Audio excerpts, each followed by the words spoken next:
Hello everyone! Kamusta kayong lahat ng mga kapilyang Inday ug Dudong natin dyan? It's your Inday Grace here and welcome back to my channel.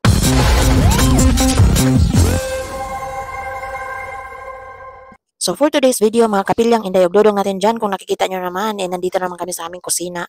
Nakalimutan ko kung kailan ko to kinuha tong video na to kasi basta kami, alam nyo naman kung nakikita nyo yung mga dati ko pa mga video, ganun talaga ang ginagawa namin dito sa kusina. Hindi talaga pwedeng yung kusina namin ay walis at saka map lang. Kailangan talagang buhos ng tubig at maraming sabon tapos may Dettol, may Imlac pa. Ganyan kasi ang gusto ng mga amo. Kahit walang katayan ng kambing, kailangan ganun ang ginagawa namin dito. Alam niyo mga kapilyang Inday, udulong natin dyan, hindi ko talaga akalain na ganun talaga ang mangyayari pagdating dito, Char. Hindi kasi, nung nag-a-apply pa lang ako, talagang sinasabi na magkukwento lang muna ako sa inyo ngayon ha. So yun, kasi medyo hindi pa okay yung boses natin. Medyo may pamamaos pang naiwan, Char. Kaya, nung nag-apply kasi ako, talagang sinasabi doon sa agency na malaki ang bahay, hindi kagaya ng ginagawa natin sa Pilipinas, ang trabaho dito sa ibang bansa. In-expect ko iba, pero hindi ko na-expect na talaga palang linggo-linggong maghuhugas ng kusina, Char. So, ayun. Kami naman dito, nung umpisa lang naman ako nanibago, pero pagdating ko, ayun na, nung nalaman ko na ganun pala ang paglilinis dito, naisip ng kusina, or hindi naman kusina, pati mga sala namin, doon ko lang naisip na, ito siguro yung ibig sabihin ng taga-agency na, hindi katulad ng sa Pilipinas. Hindi ko talaga naranasan yung maganto-ganto sa Pilipinas, kaya hindi man tiles ang kusina namin, Char. Hindi tiles ang kusina namin. Lupa nga lang, hindi pa nga na semento, so, walis-walis lang. Hindi mo rin imamap. At pagpasensyahan niyo na rin po pala mga kapilyang Inday ug Dudong natin diyan kung bakit yung boses ko ngayon ay parang lalaking-lalaki talaga, bongbo. Kasi naman nagbibinata yung pilyang Inday niyo. Nagbibinata. Hindi kasi kagagaling ko lang sa lagnat at saka sa ubo mga kapilyang. Oy, Ginoo ko. Basta ganito talaga ako dito kapag hindi ko ba alam. Ang bilis kong mahawa talaga sa sakit. Tapos pag nilalagnat ako or konting sipon lang yan, namamaos agad ako tapos yung lagnat ko 2 araw lang tapos yung pamamaos ko mga 1 buwan. Parang yung pag-ibig lang ba na walang kwenta mga kapilyang ba, yung minahal mo ng todo sa loob ng 1 linggo pero nung naghiwalay kayo 1 taon yung pag-move on mo, char. Mukhang masama talaga yung tama sa akin ng lagnat. Uy, kaya parang bumabalik na naman tong mga salitaan ko, parang bumabalik na naman dun sa umpisang ng, mga pilyang hugotera days, char. Hindi talaga ako pwedeng lagnatin kasi bumabalik yung mga alaalag na dugta na ba. Pero balik muna tayo dito sa paglilinis namin dito ng kusina ba. Kay baka mamaya yung mga alalang na dugta, maalala talaga ng bonggang-bongga. Char. So balik muna tayo dito sa paglilinis namin ng kusina. Dito mga kapilyang, dito sa abroad kahit na may lagnat ka or may sakit ka or kung anong nangyari sa Char.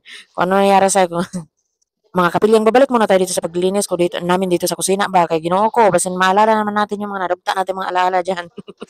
Itong paglilinis namin mga kapilyang ng kusina ba, hindi naman talaga ako palaging nakakatulong dito kasi yung alaga ko nga dito ay matanda. So kapag yung alaga ko gising, kapag yung alaga ko papakainin ko or kung anong gagawin ko, hindi talaga ako tumutulong dito sa kanila kasi nandun talaga ako sa alaga ko. Apat pala kami dito.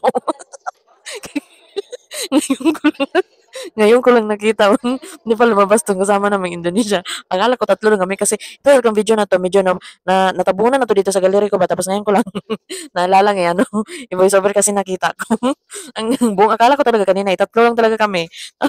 Biglang lumabas 'to si Ate City, ay talaga naman palang 4 pala kami dito. Hindi ko alam siguro nung mga panahong dito 'to sila natutulog. Basta ang alam ko tapos ng idneto nung naghugas kami dito ng kusina, Diyos may marimar, tawang-tawa talaga ako dito. 4 pala kami, akala ko 3 lang, eh.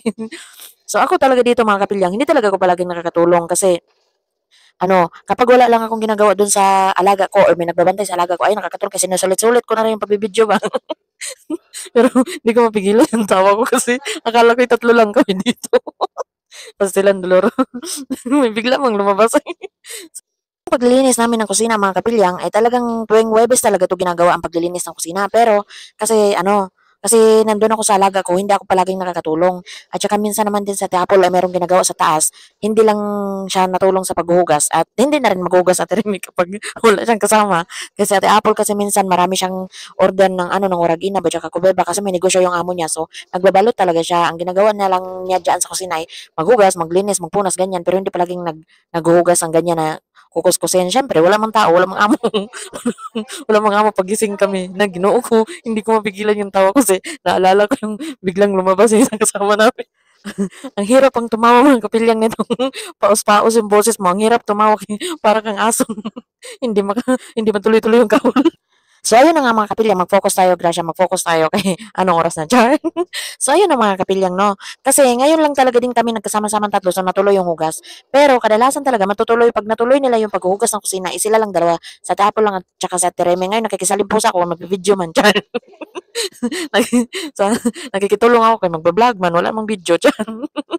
Kung nakikita niyo man din yan mga kapilyang, no, yung mga basahan dyan, nakapatong-patong dyan sa mga counter ng kusina, ay huwag kayong mag-alala, pampunas namin yan pag natuyo, natuyo, pampatuyo namin mamaya pag natapos, nabuang naman ni Oy, dili naman ni Mayo yung pag-voice over ng pataka ng tagyawitan eh, na pampunas namin yan mamaya, pagtapos namin magugas ito, kay pampatuyo ba sa sahig ba, tapos, ayan, inusog-usog lang namin, malapit na kasi kaming matapos, kaya inusog namin yung bagong freezer na binili ni Tatay, Diyos mio Marimar, kaya nag-spark man kami doon, buti pa yung freezer, may spark pa kami doon, Diyos mio. So, ay, malapit na rin kami naman ditong matapos eh. Imposible naman din kami matapos itong tatlo-tatlo na kami. Ang gusto lang naman ng mga amoy, mag-amoy detol yun sa hig. So, pila ra ba? Ano ba? Basa-basa lang tubig, buhos ng konting detol na may imlak o di nagbula-bula na yan. Pagkatapos, tapos na. Ganyan lang kabilis maglinis, mga 1, 2, 3 ba kay sakto man din yung mag 1, 2, 3 lang kami maghugas ng kusina, kay tatlo man din kami. Ang hirap talaga nito mga kabilyang no pag nag-umpisa na akong tumawa kaya hindi ko na mapigilan. Magtitinawa na ako, wala na tong magagawa tong ano. Ang kanina marami akong naisip na marami akong gustong sabihin dito sa voice over ko pero nawala lahat yun nung lahat ng mga naiisip ko kanina sabihin nawala lahat yun nung lumabas nung lumabas na yung Indonesia na kasama namin giyatay man yun. Kasi hindi ko talaga akalain na apat pala talaga kami. Nasa na naman kaya yun baka nandun yung sa sala. Tatlo na lang ulit kami dito. Na ito talaga yung mahirap kay ang hirap talaga minsan hindi ko na talaga napipigilan pag titinawa ko mukhang delikado na talaga itong mga kapiling no baka mamaya pag-uwi ko sa Mandaluyong looban ako nito.